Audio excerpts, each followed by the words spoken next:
नाज़रीन, खुदावंद यीशु मसीह नासरी के नाम में आप सबको सलाम। मैं आपका खादम, आपका host reverend doctor Robinson Askar ईमान का सफ़र लेके आज फिर आपके साथ हाज़िर हूँ। खुदा के हुज़ूर में हम शुक्रगुज़ार हैं जो हमें ये फ़ज़ल बख्शता है कि हम उस ईमान के ऊपर चलते हुए उस मंजिल तक पहुँचे जहाँ खुदावंद हमारा खुदा ले जाना चाहता है, और जिस मंजिल पर पहुँच के हम हमेशा की ज़िंदगी को हासिल कर लेते हैं। आज इस ईमान के सफ़र में मेरे साथ होस्ट के साथ मेरे साथ इसमें प्रोग्राम में शामिल हैं pastor Sohail Bashir. Pastor Sohail Bashir, welcome to the show. Thank you sir. और हम वेलकम करते हैं आपको इस शो में, और खुदावंद का शुक्र करते हैं कि खुदावंद ने हमें ये फ़ज़ल दिया है कि हम उसके कलाम की बातों को और ईमान के उन बुनियादी जो हमारे सतून हैं उनको हम बेहतर तरीके से, अच्छे तरीके से हम समझ सकें, जान सकें, और वो लोग भी जो शायद हमारे इस मसीही ईमान को नहीं समझते वो भी इसको समझ पाएँ। हमने पिछले प्रोग्रामों में आपने देखा कि मुख्तलिफ़ तरीक़ों से मुख्तलिफ़ ईमान के बुनियादी सतूनों का जायज़ा लिया, और हमने पाक रूह के ताल्लुक़ से भी सीखा, और पाक रूह की जो बरकतें हैं, पाक रूह की जो नेमतें हैं, हमने उनके ताल्लुक़ से भी बात की। आज हम बात करेंगे जो हैं रूह के फलों के ऊपर। पास्टर सोहेल, रूह के फल जो हैं, रूह के फल, ये अक्सर हमसे भी गलती हो जाती है, और मैं चाहूँगा इसको आप क्लियर भी करें। रूह के जो रूह का फल जो है वो ईमान के हमारे बुनियादी सतूनों में है, और हम देखते हैं कि मुख्तलिफ़ जो इसके अंदर जो फल हैं वो किस तरह हमारी ज़िंदगी में ज़रूरी हैं, और आज हम उसको तफसील में देखेंगे। हमने एक पहले प्रोग्राम में भी इसके ताल्लुक़ से बहुत क्विकली एक जायज़ा लिया था, जल्द जायज़ा लेते हुए हम आगे बढ़े थे, लेकिन आज हम इसको तफसीलन देखेंगे। और सबसे पहले तो आप मुझे बताइए कि आप थोड़ा सा अपना तारुफ भी कराएं, और फिर इस पे बात कीजिए। हाँ जी, ज़रूर। मैं खुदा की हुज़ूरी में इस बात के लिए खुदा की शुक्रगुज़ारी करता हूँ। सबसे पहले आपकी इस सारी टीम के लिए जो ईमान के सफ़र को लेकर चल रही है, जो इस सारे प्रोग्राम का बोझ जिन्होंने लिया हुआ है, and I feel really honoured कि आपने मुझे मौका दिया ताकि मैं आपके साथ इस प्रोग्राम का हिस्सा बन सकूं। और मैं इस बात के लिए खुदा की शुक्रगुज़ारी करता हूं कि मैं छोटा सा खादिम और खुदा की जो खिदमत कर रहा हूं, अरसे दराज से तकरीबन 15 साल से खुदा की खिदमत में हूं, और I feel honoured to be part of this program. और मैं भी अभी सीख ही रहा हूं। आई एम जस्ट ये समझ लें कि बाइबल का जो एक तालिब इल्म हूँ आपके सामने बैठा। और मैं बताता चलूँ कि लंदन में जो काम हम कर रहे हैं, जो खिदमत कर रहे हैं, इसको 1 साल हो गया है, और मैं इस खिदमत को वफ़ादारी के साथ और दयानतदारी के साथ आप ही के साथ कर रहा हूँ, और बहुत से लोग जानते भी हैं इस चीज़ को। और डेफ़िनेटली आज हम जिस टॉपिक के ऊपर आप बात कर रहे हैं, रूह का फल के ताल्लुक़ से हम सीखेंगे। बहुत से लोगों के अंदर ये कन्फ्यूजन है कि ये रूह के फल हैं। बिल्कुल, लेकिन हाँ जी, बिल्कुल। और इसको मैं ख़ास तौर पे चाहता हूँ कि इससे पहले कि हम आगे बढ़ें, ये इसका जो हवाला है मैं वो भी आपके सामने पढ़ दूँ, और क्योंकि बड़ा ज़रूरी है कि हम कलाम मुक़द्दस में से देखें। और इंजील मुक़द्दस में जो गलतियों के नाम पौलुस रसूल का ख़त है, उसमें हम 5वें बाब में हम देखते हैं कि यहाँ पे 18वीं आयत से लिखा है, और अगर तुम रूह की हदायत से चलते हो तो शरीयत के मुताहत नहीं रहे।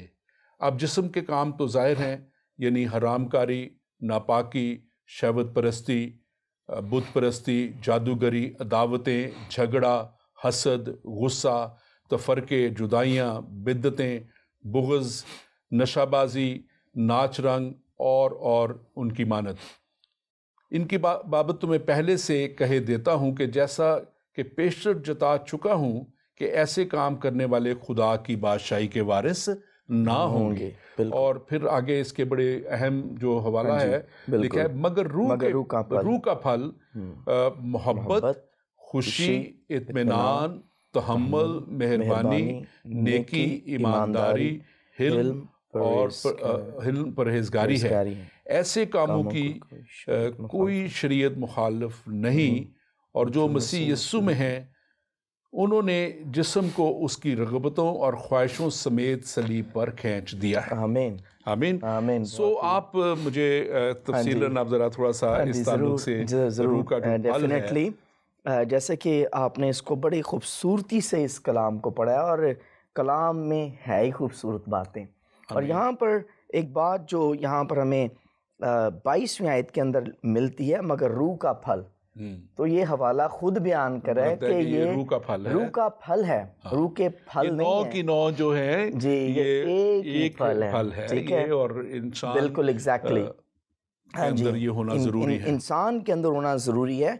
और सबसे बड़ी बात ये जो रूह का फल है, ठीक है, ये हमारी मैच्योरिटी को बयान करता है कि जैसे जैसे हम इस रूह के फल को समझते हैं, रूह के फल हमारी ज़िंदगी के अंदर आते हैं। और मैं इसको इस तरह से बताऊंगा कि ये एक ऐसा फल है जिसकी 9 लेयर्स हैं, ठीक है जी। वो हमारे पाकिस्तान में अक्सर लोग वो आवाज़ लगा के नहीं फ्रूट बेचते हैं, नाले खाओ बादाम ते नाले खाओ खुरमानियाँ। तो ये बिल्कुल ऐसी लेयर्ड फ्रूट है, ठीक है। ये एक ऐसा फ्रूट है जिसकी 9 लेयर हैं जी। पहली लेयर आप खोलते हैं तो वो क्या है? मोहब्बत है। फिर दूसरी लेयर, फिर तीसरी लेयर, और इन लेयर्स के अंदर हर एक लेयर एक तरह की नहीं है, दे आर डिफरेंट, ठीक है जी। They are different in shape and they are different in sizes, ठीक है। और इसी तरीके से हम इस बात को बाखूबी तौर से बाइबल मुकद्दस में से पढ़ रहे हैं, ठीक है जी। ये फ्रूट है, ठीक है। ये कोई ऐसी मल्टीपल चॉइस नहीं है क्या जी फ्रूट लैंड चल रहे हैं तो शॉपिंग सेंटर इसी घूम रहे हैं, वी आर शॉपिंग सेंटर, हमने अपनी बास्केट जो उसको फिल कर ली। और इससे जो पहले जो बात है आप इसको कंटिन्यू रखिएगा अपनी बात को, लेकिन एक चीज़ और मैं समझता हूँ उसको समझ लेना बड़ा ज़रूरी है कि ये जो है रूह का फल जो है, इससे पहले हमें ज़रूर है कि हम निजात हासिल करके उस ज़िंदगी में हो जो हम रूह से भरपूर जिंदगी हो, जिसके अंदर रूह काम करता हो। तो आप बड़ी अच्छी बात कर रहे थे वो लेयर्स की, और इसमें बड़ी खूबसूरत वो आपने मिसाल दी है। और ये बात मैं डेफिनेटली इस बात को हम बिब्लिकली तौर पर ले रहे हैं, ठीक है। और बगैर ईमान के इस फल का ग्रो होना, इसका जन्म लेना नामुमकिन है, बिकॉज ये तो वो फल है जो हमें यीशु मसीह की मानिद बना रहे हैं, ठीक है, जो हमें राइट ट्रू क्रिश्चियन लाइफ की तरफ लेकर जा रहे हैं। तो there is no life without believing on Christ, और कोई ऐसी बात है ही नहीं है, ठीक है, इसके अंदर कि जब तक हम ईमान नहीं लेकर आते। और बिल्कुल इसी तौर से जब हम इस बात को समझते हैं तो ये जो रूह का फल हमारी ज़िंदगी के अंदर, एक मसीही ज़िंदगी के अंदर एक प्रोडक्शन का काम करता है, ठीक है जी, प्रोडक्शन का काम करता है, प्रोड्यूस हो रही हैं चीजें, बिल्कुल, ठीक है, one after the other, they are the steps of it, ठीक है जी। जी आप कुछ कह रहे थे? हाँ, मैं इसको कहूँ कि ये पाक रूह है जो हमारे अंदर काम करता है, तो फिर जब वो काम करता है तो फिर हमारे अंदर से ये फल खुद ब खुद जाहिर होते हैं। और इसके आगे लिखा ही रूह का फल है, रूह का फल। तो जब तक रूल कुदस ना हो, वो एक्टिव पावर यहाँ तो आपको पता है इस दुनिया में तो बड़ी बड़ी और अरवाह भी फिर रही हैं, वो बदरूहें भी फिर रही हैं, वो भी रूह है, वो बुरी रूहें हैं, और फिर इंसान की एक अपनी रूह है। वो जब हम खुदा में आते हैं, खुदा के कलाम से सीखते हैं, तो वो रूह की बात हम कर रहे हैं, क्योंकि यीशु मसीह ने इसका वादा किया था, मैं जाऊंगा तुम्हारे लिए मददगार भेजूंगा। तो ये रूह हमारा मददगार है जिसकी हम बात कर रहे हैं। इट इज अंडरस्टूड, बिल्कुल। और यूहन्ना के इंजील के 15वें बाब में भी क्लियर लिखा है कि I am the true wine, जहाँ यीशु मसीह कहते हैं कि अंगूर का हकीकी दरख्त मैं हूं, तुम मेरे और तुम डालियां हो। और अगर हम डालियां हैं तो यकीनन अगर मसीह में है तो फिर हम मसीह की डालियां हैं, ठीक है। और जो डाली फल नहीं लाती उसका क्या हाल होता है, ये इसी हवाले के अंदर आगे काट डाली जाती है। और ये भी लिखा है कि जो फल लाती है उसे वो छांटता भी है। और बाज़ दफ़ा हमारी जिंदगी में जब कुछ ऐसी बातें आ जाती है, मुश्किलें आ जाती है, तो फिर हम ये ज़रूर समझें कि खुदा हमें जो है और फल लाने के लिए तैयार कर रहा है। बिल्कुल। आप मुझे ये बताएं, मैं आपसे चाहूँगा कि थोड़ा सा इस ताल्लुक से आप ज़रूर इसके ऊपर बात करें कि कैसे ये रूह के फल, रूह का फल जो है, ये रूह का फल जो है, ये कैसे हमारी ज़िंदगी को दूसरों के ऊपर असरअंदाज कर सकता है? सबसे पहली बात तो मैं पास साहब इसके ताल्लुक से यही कहूँगा कि इसके सबसे मेन जो बातें हैं जिसको हमने अपनी ज़िंदगी के अंदर लेकर आना है, वो खुदा का कलाम है। ठीक है जी। जब तक खुदा का कलाम हमारी ज़िंदगी के अंदर जड़ नहीं पकड़ेगा तो हम किसी भी काम के अंदर कायम नहीं रह सकते। ठीक है जी। और जब ये जड़ पकड़ेगा तो फिर ही फल लगेगा ना, जड़ के ऊपर ही फल लगना है, और कोई जड़ निकलेगी नहीं। ठीक है। तो जड़ कैसे पकड़ी जाएगी? जब कलाम मुकद्दस को हम अपनी जिंदगी के अंदर लेंगे। हालेलुया।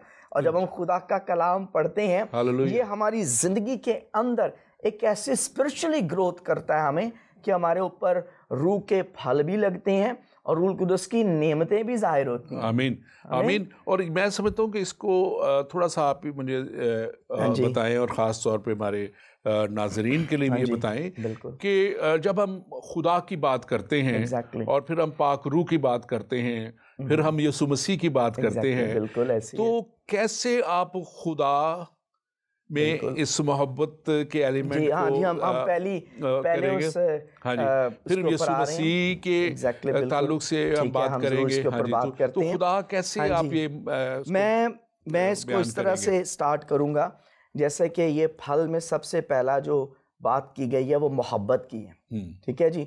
और मैं और आप जानते हैं कि खुदा मोहब्बत है। आमीन। ठीक है जी।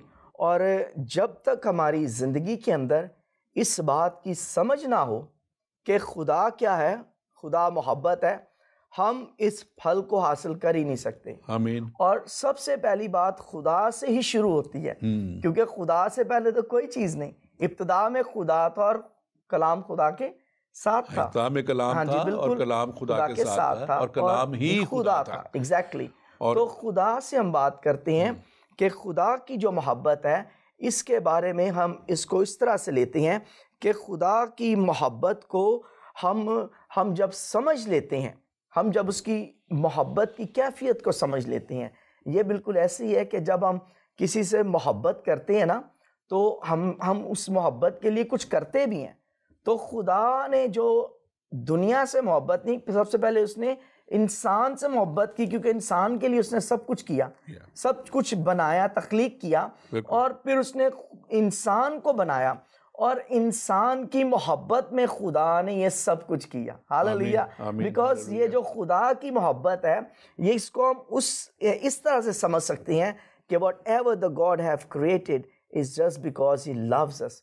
वो हमसे प्यार करता है। क्योंकि मोहब्बत में लोग समझते हैं ना कि आज दुनियावी मोहब्बत की बात कर, लोग कहते हैं तुम सा कीता ही की आज तक सारे लिए, आपने हमारे लिए किया ही क्या है। तो मोहब्बत जो खुदा की है वो ये है कि खुदा ने जाहिर सब कुछ किया है। ठीक है। He created each and everything for us. ठीक है। और उस मोहब्बत को हम तब तक नहीं समझ सकते जब तक हम इस बात को बखूबी तौर से समझ ना सकें। और वो बड़ी मशहूर आयत है जो अक्सर बार बार कही भी जाती है, यूहन्ना 3:16। हाँ जी। क्योंकि खुदा ने दुनिया से ऐसी मोहब्बत रखी कि उसने अपना इकलौता बेटा, कितनी बड़ी खुदा ने ये इंसान के लिए, बनी नौ इंसान के लिए, जबकि इंसान बेवफा हो चुका है, जबकि वो खुदा से दूर हो चुका है, जबकि वो गुनाह की जिंदगी में है, लेकिन फिर खुदा अपने बेटे यीशु मसीह को, जिसको दुनिया ईसा भी कहती है, जिसको और भी नामों से लोग पुकारते हैं, कोई इब्ने आदम कहता है, कोई उसको अल मसीह कहता है, बहुत से नाम है, 99 नेम्स दिए गए हैं। हम इस बात को ज़रूर, मैं चाहूँगा कि थोड़ा सा इस पे और बात करें कि कैसे ये खुदा की मोहब्बत जाहिर हुई। खुदा ने सबसे पहली बात, जैसे मैंने आपको बताया कि खुदा ने सब कुछ इंसान के लिए बनाया। ठीक है। और इससे बढ़कर कि खुदा ने इंसान से इतनी मोहब्बत की कि दुनिया में कोई ऐसी चीज़ नहीं खुदा ने बनाई जिसको खुदा ने अपनी शक्ल पर बनाया। ठीक है जी। He created us on his image. लिखा है कि खुदा ने इंसान को अपनी शबीह पर बनाया। जब खुदा ने इंसान को अपनी शक्ल पर बनाया, अपनी सोच दी, अपनी समझ दी, और मैं ये बात कहता हूँ कि फिर खुदा ने उसको अपना पैशन भी दिया। हालेलुया। बिकॉज जब तक उसका पैशन, उसका तर्स हमारी जिंदगी के अंदर ना हो, हम खुदा को समझ नहीं सकते। तो मैं यही कहूँगा कि this is all the extended रहम जो खुदा ने इंसान के लिए किया है। और वो आपने बड़ी अच्छी बात की है कि खुदा ने ये हमारे ऊपर रहम कर दिया। और अगर हम इसको देखें यहाँ पे कलाम मुकद्दस में भी, तो वहाँ कलाम भी हमें ये बताता है कि खुदा का कलाम पाक रूह के वसीला से कहता है कि मैं तुम्हारे साथ होऊंगा और मैं तुम्हारे अंदर होऊंगा। अब कोई भी दुनिया की ऐसी चीज़ नहीं है, कोई ऐसी बहुत सी खुदा ने मखलूक़ात बनाई, बहुत सी खुदा ने चीज़ें पैदा की, एक से बढ़ के एक बनाई, लेकिन सिर्फ फक्त इंसान के लिए कहता है कि मैं तुम्हारे साथ हूँगा और फिर तुम्हारे अंदर हूँगा। सो मैं समझता हूँ कि ये खुदा की बहुत बड़ी मोहब्बत है और ये खुदा की बहुत बड़ा रहम है। और इसको जो है बहुत से लोग जो है मिसअंडरस्टैंड भी करते हैं, लेकिन हम उसकी तरफ बाद में जाएंगे। मसीह की मोहब्बत को आप कैसे बयान करेंगे? मैं आपको ये बताता हूँ कि मसीह की मोहब्बत को मैं ऐसे बयान करते हैं कि जैसे खुदा ने इंसान से मोहब्बत की, ठीक है जी, और उस मोहब्बत के बस खुदा को क्या मिला? खुदा को कुछ भी नहीं मिल सका। यहाँ तक कि इंसान ने गुनाह किया, नाफरमानी की, लेकिन फिर भी खुदा जो था इंसान से प्यार करता रहा। नूह के ज़माने में बड़ा लिखा है कि जब वो तूफान, पानी का तूफान आया और मासवाए 8 जाने जो थी, तो उसमें आप देखते हैं कि एक शख्स, एक लफ्ज़ लिखा है, और खुदा मालूल हुआ, यानी कि गमगीन हुआ और खुदा को खुश नहीं हुआ। बिल्कुल। और आज भी खुदा खुश नहीं होता जब इंसान बेरारवी पे चलता है, खुदा से दूरी में चलता है। लेकिन खुदा की मोहब्बत आज भी हमसे ये तकाजा करती है कि हम उसके साथ चलें। उसकी मेन जो वजह ये है कि मैं आपको बताता चलूँ पर सब, सॉरी मैंने आपकी बात को काटा। उसकी मेन वजह ये है कि देखिए खुदा तो इंसान से प्यार करता है। एक वक्त था कि खुदा की आंख बदी को देख नहीं सकती। ज़िक्र नबी के सहीफे के अंदर खुदा का कलाम ये कहता है, ए बिनते सहून तू जो दुख्तरे बाबुल के साथ बसती है, निकल भाग।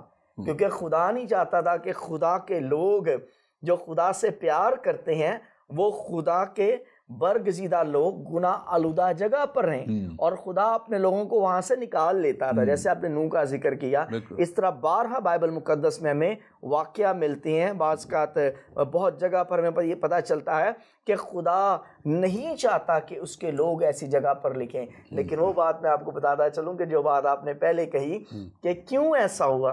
भाई जब खुदावंद ने अपने बेटे हमारे मुनजी खुदावंद यीशु मसीह को इस दुनिया में भेज दिया, तो खुदा का जो एक रिएक्शन था टुवर्ड्स ह्यूमन बीइंग, वो तब्दील हो गया। हम तब्दीली की तरफ देखते हैं कि वो खुदा जो चाहता था कि इंसान जो गुनाह की हालत में है, खुदा की आंख उसको देखती नहीं थी क्योंकि वो बदी की हालत में था। तो जब इंसान गुनाह में था तो उसका जो बेटा था, मेरा और आपका, हम सब का मुनजी, उसने अपने बेटे यीशु मसीह नासरी को दुनिया को दे दिया उसने। और वो एक तरह से जैसे इसको बयान करते, मैंने खादम, मैं 96 में हगाय इंस्टीट्यूट की ट्रेनिंग के लिए गया, और जब मैं वहाँ पे था तो एक शख्स हमारे साथ पार्टिसिपेंट था, वो आया और वो उसके पास एक बड़ी खूबसूरत उसने माला सी बनाई हुई थी, और उसके माला के ऊपर से वो सारी इवेंजलिज्म का, वो कहता था मेरा ये टूल है। और उसमें दिखाया कि पहले कैसे इंसान और खुदा आमने सामने थे, इस तरह करके उन्होंने 2 तस्वीरें बनाई हुई हैं। और फिर उन्होंने दिखाता है कि इंसान ने गुनाह किया और कैसे जो है खुदा ने अपना रुख जो है गुनाह से मोड़ लिया। और फिर उसके बाद वो दिखाता है कि यीशु मसीह आए और वो क्रॉस सब बीच में आई, और फिर वो दोबारा से खुदा का रुख जो है वो क्रॉस की तरफ हुआ। इंसान जिसका भी रुख क्रॉस की तरफ हो जाता है वो खुदा के साथ हो जाता है। आप मुझे थोड़ा सा बताएं इस मोहब्बत के ताल्लुक से, क्योंकि मैं समझता हूँ ये बड़ा एक ऐसा अहम पहलू है जिसको समझना बहुत ज़रूरी है। तो जैसे मसीह ने मोहब्बत की और मसीह ने अपना आप कुर्बान किया, तो इसको जरा मजीद आप कैसे बयान करना चाहेंगे? मैं वही बता रहा हूँ कि वो जो आपने बात की यूहन्ना की इंजील वाली, कि खुदा का प्लान जो था वो फिर निजात का प्लान बन गया और खुदावंद के बेटे हमारे मुनज्जी ने इस काम को बाखूबी तौर पर पूरा किया। हम अंजील मुकद्दस में से, ठीक है, इफ्सियों के नाम पौलुस रसूल का लिखा हुआ खत उसके 3 बाब की 17वीं आयत से मैं इसको पढ़ना चाहता हूँ और हम इसको बड़े वाज़िया तौर पर खुदा के कलाम में से पढ़ेंगे। खुदा का कलाम कहता है, और ईमान के वसीला से मसीह तुम्हारे दिलों में सुकूनत करे। ईमान के वसीला से, बगैर ईमान के हम कुछ भी नहीं हैं, ठीक है, बगैर ईमान के हम लोग कुछ भी नहीं हैं। ईमान के वसीला से मसीह जब हमारे दिलों के अंदर सुकूनत करे, ठीक है, ताकि तुम मोहब्बत में जड़ पकड़ो। और ये जब आप बात कर रहे हैं मोहब्बत में जड़ की, मैं चाहूंगा इस पे हम थोड़ी सी बात करें। ये जड़ है क्या? बिल्कुल, जड़ is the agape love of God. Exactly. और अगापे लव ऑफ गॉड है जिसमें कोई हमारा वो कह रहे हैं कि दुनिया और हमारी उसको एग्जैक्ट वर्ड्स मैं उसके ढूंढ रहा हूँ कि अगापे लव है जो बेलॉस, जैसे खुदा का जो प्यार है इंसान के साथ, वो बेलॉस गर्ज के जो है कह सकते हैं। आप इस पे थोड़ी सी जरूर बात करें। तो मैं ये बताता चलूं कि लिखा है कि तुम मोहब्बत में जड़ पकड़ो और बुनियाद कायम करके, ठीक है जी। जब तक हम खुदा की मोहब्बत में जब तक हम जड़ नहीं ना पकड़ सकते तो हम उसके ईमान में कायम नहीं रह सकते। सबसे पहला स्टेप जो है वो क्या है जी? जड़ पकड़ना मोहब्बत में। फिर ही हम खुदा में क्या रहेंगे? खुदा की मोहब्बत में कायम रह सकते हैं। अब जब हम कायम होंगे, जड़ पकड़ेंगे, तो हमें फिर अंदाजा हो जाएगा। जब तक हमारा किसी के साथ गहरा मेल मिलाप मोहब्बत नहीं ना, हम किसी को अच्छे तरीके से जान नहीं पाते, ठीक है जी। और उसकी खास वजह ये है कि जब हमारा किसी के साथ एक बगैर गर्ज के प्यार होता है, किसी गर्ज के साथ प्यार होता है ना, तो अगर गर्ज के एवज हमें, उस मतलब के एवज हमें, उस मोहब्बत के एवज कुछ मिले नहीं ना, तो हमारी वो उनके साथ जो है ना वो गहराई नहीं जाती मोहब्बत में, यहाँ तक कि बल्कि लाताल्लुकी होनी शुरू हो जाती है। ठीक है, ये चीज़ खास तौर पे हम देखते हैं। और इसको जब हम देखते हैं कि दुनिया है जो है वो इस प्यार के लफ्ज़ को एक बड़े डिफरेंट तरीके से देखती है। तरफ भी आऊंगा और उसको यहाँ पर थोड़ा सा मैं इसको आगे बढ़ाऊंगा ताकि सब मुकद्दसों समेत बाखूबी मालूम कर सको। जैसे मुकद्दसों ने मसीह में होके जैसे मुकद्दसों ने उस मोहब्बत को जाना, और उस मोहब्बत को उन्होंने कैसे जाना? उसकी चौड़ाई और उसकी लंबाई और उसकी ऊंचाई और उसकी गहराई कितनी है, ठीक है जी। कोई भी काम का अंदाज़ा लगाने से पहले, किसी भी चीज़ में बढ़ने से पहले हमें इन सारी चीज़ों का पता होना बड़ा ज़रूरी है। बड़ा ज़रूरी है। इसी तौर से जैसे बात हम कर रहे थे कि अगर उस मोहब्बत के बस कुछ हासिल ना हो तो लाताल्लुकी हो जाती है। लेकिन अगर ऐसी मोहब्बत जो खुदा ने अपने लोगों से रखी, और जब खुदा के लोग खुदा से मोहब्बत करते हैं तो फिर उन्हें खुदा की कुदरत का अंदाजा होता है। और खुदा चाहता है, इसकी मिसाल अगर आप देखें बाइबल मुकद्दस में, इंजील मुकद्दस में बार बार आई है, और जो है उसमें मुसरफ बेटे की कहानी में आई है, और जो नेक सामरी की जो कहानी है उसमें इसके ताल्लुक से क्लियरली आया है, लिखा गया है। और ये खुदा चाहता है कि हमारे अंदर वो प्यार हो जो बाप का प्यार है। और उसमें हम देखते हैं मुसरफ बेटे की कहानी में वो जो बाप है कैसे अपने बेटे के इंतज़ार में है। और आज हमारा खुदा भी इसी इंतज़ार में है कि कब उसके बेटे और उसकी बेटियां उसके पास आएँ और उसकी असल मोहब्बत को वो जान सकें, असल प्यार को जान सकें। और मैं ये चाहूँगा एक हवाला हम ज़रूर इसमें से देखें बाइबल मुकद्दस में से, जो है यहाँ से हम पहला करंथियों, उसको मैं वैसे ही आपके सामने पढ़ देता हूँ, जिसमें 13वां बाप है। 13वां बाप, ये पूरा बाप ही जो है वो मोहब्बत पे है। और ये इसी के ताल्लुक से है कि खुदा चाहता है कि हमारे अंदर एक ऐसी मोहब्बत हो जिसमें कोई रियाकारी ना हो, बिल्कुल एग्जैक्ट, जिसमें कोई वो डिमांड शामिल ना हो कि हम किसी चीज़ के इव्ज़ इस काम को कर रहे हैं। और हमारे अंदर एक ऐसा प्यार हो जो हमें वाकया ही ये बता सके कि जैसे खुदा ने दुनिया से मोहब्बत रखी वैसे हमें भी अब उससे मोहब्बत रखी है, और उसके बेटे यीशु की उस बड़ी कुर्बानी को हमने समझना है कि क्यों ये कुर्बानी दी गई, ताकि इंसान और बाप का, खुदा का फिर से मिलाप हो जाए। और मैं समझता हूँ कि आज हम बहुत से लोगों से बाज़ दफ़ा उस तौर पे नहीं मिलते, उनके साथ उस तौर पे मोहब्बत नहीं रखते, कई दफ़ा उनको मुख्तलिफ तरीक़ों से अवॉइड करते हैं। आप कोई भी ऐसी बात आपके दिन में आ रही हो, कोई वाक़या ज़हन में आ रहा हो? मैं सबसे पहले तो इस हवाले के ऊपर थोड़ा सा बात करूँगा। One of my best scripture ये है, और मैं इसको इस तरह से लेता हूँ कि जब हम इस मोहब्बत के बारे में जिसका यहाँ पर जिक्र है, ये हमें कंपैरिजन करवा देती है दुनिया की मोहब्बत से, क्योंकि दुनिया की मोहब्बत जो है ना, उसके अंदर ये सारी चीज़ें हमें मिलती हैं जो इस हवाला के अंदर है, और वो इस चीज़ को कंपैरिजन करवा ले कि खुदा तो मोहब्बत कर रहे हैं, लेकिन दुनिया की इस मोहब्बत के अंदर ना वो लस्ट शामिल है। क्यों बसा?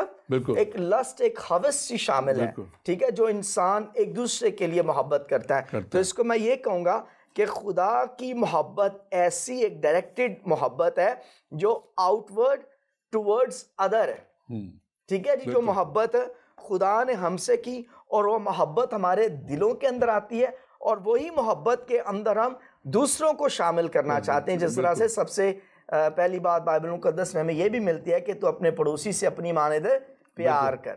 तो मैं इसको ये कहूँगा कि जीसस क्राइस्ट ने, यीशु मसीह ने कहा है कि हमें उस लव को प्रूव करना है, ठीक है, हमने उस लव को प्रूव करना है ताकि हम उस मोहब्बत को खुदा पर क्या कर सकें, जाहिर करें। वो मैट्रिक की एक किताब है, उसके अंदर एक पोएम है, ठीक है, वॉइस ऑफ गॉड है, वो स्टेपल पर चढ़ जाता है और कहता है, God I love you, look I am there to tell you that how much I love you. मैं उत्ते चढ़ गया चर्च दे उत्ते स्टेपल ते, ताकि मैं तेन दस सका कि मैं तेरे लिए तेन कितनी मोहब्बत करना। खुदा पहली मरतबा नहीं सुनता आवाज़, दूसरी मरतबा नहीं सुना, तीसरी मरतबा खुदा कहते भाई तुझे किसने कहा कि मैं यहाँ पर रहता हूँ, गो डाउन।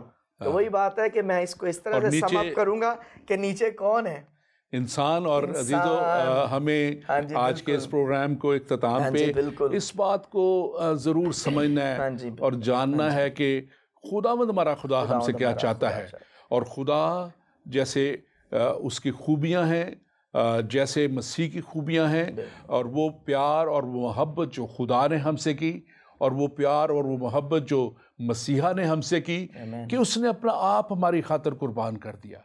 और कलाम मुकद्दस हमें बताता है कि वो जब इस ज़मीन पे आए, मसीहा यीशु मसीह नासरी, जिसको लोग ईसा भी कहते हैं, तो उन्होंने अपना प्यार, अपनी मोहब्बत हर तरह से लोग दिखाई।